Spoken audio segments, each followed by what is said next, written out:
Hello everyone, welcome to learning science. आज का topic है distribution of intensity in the Young's double slit experiment. आज हम जो है यंग्स डबल स्लिट एक्सपेरिमेंट में इंटेंसिटी कैसे डिस्ट्रीब्यूट हुआ है उसके बारे में पढ़ेंगे। तो सबसे पहले यहाँ पे फिगर में जो है दो नैरो स्लिट्स दिखाया है S1 और S2, जिसको इल्यूमिनेट किया है पॉइंट सोर्स S ने, जहाँ पे लाइट जो है पॉइंट सोर्स S के थ्रू आया है। और हम कंसिडर करेंगे कि ये जो दो स्लिट्स है उसका सेपरेशन का डिस्टेंस है D, और Y डैश जो है वो एक स्क्रीन है जहाँ पे जो लाइट ट्रांसमिट होगा दो स्लिट्स के थ्रू वो रिसीव होगा। ठीक है, जो लाइट आया है उसको रिसीव करेगा स्क्रीन Y और Y डैश। जो सोर्स S है वो मोनोक्रोमेटिक लाइट देता है जिसका वेवलेंथ है लैम्डा। और हम कंसिडर करेंगे कि जो डिस्टेंस होगा स्क्रीन Y डैश और स्लिट के बीच में वो होगा D। जो स्क्रीन और स्लिट का डिस्टेंस है वो ज्यादा होगा as compared to the distance between the slits, यानी कि जो स्मॉल d है वो मच स्मॉलर होगा कैपिटल D से। और जो लाइट वेव जो कि ट्रांसमिट होगा स्लिट S1 और S2 से, वो जो है एक दूसरे पे सुपर इम्पोज करेगा क्योंकि वो दोनों सेम ही डायरेक्शन में ट्रैवल कर रहे हैं। और हम कंसिडर करेंगे एक पॉइंट P जो कि पॉइंट ऑफ ऑब्जर्वेशन है स्क्रीन पे, और जो इंटेंसिटी होगा लाइट का पॉइंट P पे स्लिट S1 के वजह से वो होगा I1 और स्लिट S2 के वजह से वो होगा I2। और जो फेज डिफरेंस होगा लाइट वेव्स के दो स्लिट्स के वजह से जो कि P पे अराइव हो रहा है वो बराबर होगा phi के। तो नेट इंटेंसिटी जो P पे होगा वो बराबर होगा net intensity total intensity I1 slit first के वजह से जो इंटेंसिटी है प्लस I2 स्लिट सेकेंड के वजह से जो इंटेंसिटी है plus 2 under root of I1 into I2 cos of phi, जहाँ पे कोस फाई जो है वो फेज डिफरेंस है। ठीक है, तो ये फॉर्मूला है, हमने प्रूव करके निकाला है, इसको हमें याद रखना है। टोटल इंटेंसिटी बराबर आता है I1 plus I2 plus 2 under root of I1 into I2 cos of phi, और उसको हम इक्वेशन नंबर फर्स्ट कंसिडर करेंगे। अब हम जो है condition for maximum and minimum, maximum और मिनिमम का कंडीशन देखते हैं इसी इक्वेशन नंबर फर्स्ट को यूज करके। हम सपोज करते हैं कि जो इंटेंसिटी फर्स्ट और इंटेंसिटी सेकंड जो है वो इक्वल है और वो दोनों इक्वल है I नोट के, सपोज करते हैं। तो इक्वेशन नंबर फर्स्ट को हम कैसे लिखेंगे? I is equal to 2I naught plus 2I naught cos of phi आएगा। हमें पता है I नॉट स्क्वायर और अंडर रूट कैंसिल हो जाएगा तो बचेगा 2I naught cos of phi। 2I naught को हम कॉमन बाहर निकालेंगे तो ब्रैकेट के अंदर बचेगा 1 plus cos of phi।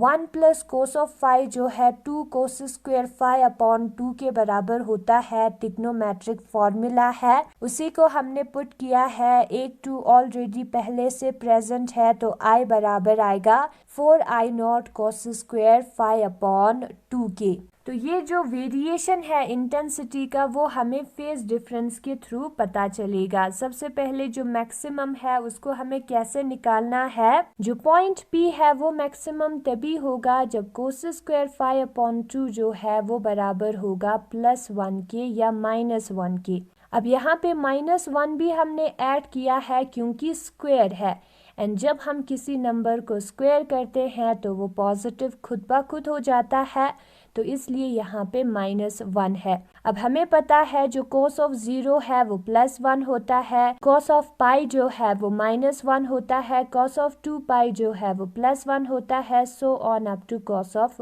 p pi. cos और cos हो जाएगा कैंसिल, तो हमें मिलेगा phi upon 2 is equal to 0, pi 2 pi P pi. 5/2 का वैल्यू जब, यानी कि ये जो एंगल है, जब 0 पाई 2 पाई पी पाई आएगा तभी जो है वैल्यू उसका प्लस या माइनस 1 आएगा, आंसर उसका प्लस या माइनस 1 आएगा। तो ये वाला वैल्यू हमें मिलेगा। दोनों साइड पे इक्वेशन के हम 2 से मल्टीप्लाई करेंगे तो 5 आएगा, 0 2 पाई 4 पाई 2 पी पाई, जहाँ पे पी जो है वो एक इंटीजर है, 0 1 2 3 सो ऑन है। तो ये है हमारा मैक्सिमम का वैल्यू। जब 5 जो है इस वैल्यू के बराबर होगा तब हमें मिलेगा मैक्सिमम। फिर उसके बाद हम देखते हैं मिनिमम। जो पॉइंट P है उधर इंटेंसिटी मिनिमम तब होगा जब कोस स्क्वायर 5/2 जो है वो मिनिमम होगा। तो कोस स्क्वायर 5/2, कोस कब मिनिमम होता है? जब वो 0 होता है। तो कोस स्क्वायर 5/2 जब 0 होगा तब पॉइंट P पे हमें मिनिमम मिलेगा। अब हमें पता है जब एंगल पाई/2 होता है 90 होता है तो उसका कोस जो है, कोस फंक्शन जो है वो 0 होता है, और उसी तरीके से 3 पाई/2 जब होता है तब 0 आता है वैल्यू। तो हम लिखेंगे 5/2 is equal to pi, 3 pi so on up to 2p + 1 pi. अब हम मल्टीप्लाई करेंगे दोनों साइड को तो 5 बराबर आएगा पाई 3 पाई 2p + 1 पाई। ठीक है, तो यही है हमारा कंडीशन मैक्सिमम और मिनिमम के लिए इन टर्म्स ऑफ फेज डिफरेंस। यहाँ पे फिगर में दिखाया है जब फाई जो है वो पाई होता है तो हमें मिनिमम मिलता है, इंटेंसिटी उसका सबसे कम होगा।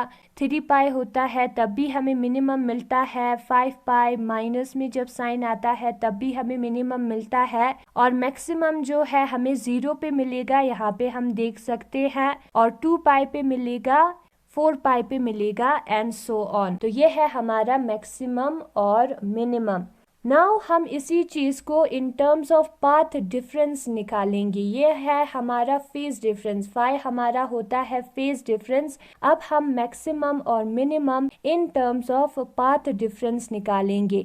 पाथ डिफरेंस को हम डेल्टा से डिनोट करते हैं और फेज डिफरेंस को हम फाई से डिनोट करते हैं। जो फेज डिफरेंस है फाई है दो वेव्स के बीच में, वो 2 पाई है, उस वक्त उसका पाथ डिफरेंस होता है लैम्डा। तो जो पाथ डिफरेंस x है और फेज डिफरेंस डेल्टा है, उसके लिए हम रिलेशन निकाल सकते हैं। हमें पता है जो पाथ डिफरेंस लैम्डा के लिए फेज डिफरेंस होता है 2 पाई, तो पाथ डिफरेंस x के लिए फेज डिफरेंस होगा 2 पाई x अपॉन लैम्डा। हमने क्या किया है, x अपॉन लैम्डा से दोनों साइड को मल्टीप्लाई किया है, कर सकते हैं। तो जो फेज डिफरेंस होगा जिसको हम फाई से डिनोट करते हैं, यहाँ पे डेल्टा से किया है, तो phase difference is equal to 2 pi upon lambda into path difference होता है। तो उसी को हम लिखेंगे phi is equal to 2 pi upon lambda into delta, जहाँ पे डेल्टा हमारा पाथ डिफरेंस है। तो डेल्टा बराबर आएगा lambda upon 2 pi into phi. Maximum condition यहाँ पे लिखा है जब फाई 2p पाई होता है तब मैक्सिमम हमें मिलता है, तो फाई का वैल्यू हमें पुट करना है। तो डेल्टा हमारा आएगा p लैम्डा की, क्योंकि 2 पाई और 2 पाई हो जाएगा कैंसिल। तो ये है हमारा मैक्सिमम का condition in terms of path difference. और उसी तरीके से मिनिमम का कंडीशन लिखा है 2p + 1 पाई, तो फाई की जगह पे हमें लिखना है 2p + 1 पाई। तो हमें मिलेगा delta is equal to 2p + 1 lambda upon 2 pi, और पाई हुआ है कैंसिल, और ये है हमारा कंडीशन फॉर मिनिमम। तो कंडीशन फॉर मैक्सिमम और condition for minimum in terms of path difference यहाँ पे दिया है। तो यही है हमारे आज का टॉपिक, जिसमें हमने मैक्सिमम और मिनिमम इंटेंसिटी का कंडीशन देखा किसी पर्टिकुलर पॉइंट P पे इन टर्म्स ऑफ फेज डिफरेंस और पाथ डिफरेंस। और अगर आपको ये वीडियो पसंद आया तो इस वीडियो को लाइक करें, लर्निंग साइंस को सब्सक्राइब करें। Thank you so much for watching.